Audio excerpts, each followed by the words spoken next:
Hello guys, so today I want to explain some of the improvements that we have made on the CNC circuit, the DVD tray CNC. Remember that we want to drive this DVD tray motor to run like a CNC machine. So what we are trying to make is a circuit to arrange programs, and each set of instruction is going to tell the motor to drive in a different way than the previous one. So last time we reached up to this point where we have a CD4017, and we say that this CD4017 is going to act as the program counter. So every single LED you are seeing here is going to enable a different circuit to drive the motor according to how you have set that circuit. So today I added a trigger circuit. If you notice, every time the clock drives to the next one, the trigger gives an output. So that trigger is going to enter this point. So this is going to be a set let's say at the main point. So the main point is going to be linked in every single AND gate. We have 4 AND gates, and if you can remember, I know you're not new to logic gates. An AND gate will only give an output if both of the inputs are on.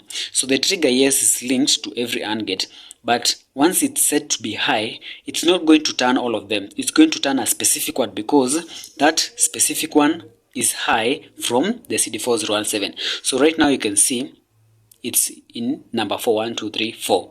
So number 4 is going to be high, and since the trigger is also high, it's going to drive this AND gate high to go and do task number 4. Yes, so basically this is what we're going to make. So the AND gate is going to trigger an NE555. The NE555 is in bistable mode, so it's going to turn on. You're going to be triggered turning on to do task number 1. Then once task number 1 is done, once the clock drives the instruction list to the next instruction, then the next instruction output is going to come as the feedback to turn off NE555 number 1. So basically it's going to be triggering off task number 1 because it's doing another task.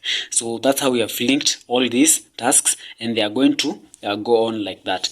So right here in the middle is what we're going to call the program, because you are going to set circuits to do specific tasks. Maybe task number 1 will be to drive motor forward 2 seconds. Task number 2 maybe will be drive the motor for reverse 2 seconds or 3 seconds. Task number 3 maybe will be to turn on an LED or to do any other thing that we want to do on the motor. So that's what we are going to do.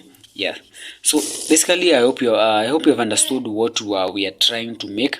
If you have any questions, you can just ask. I'm here. I'll be glad to answer you guys. Yeah, so this is what I wanted to show you guys today. If you have any questions, please ask, and I'll be glad to answer you. So yeah, hope to see you next time. Goodbye.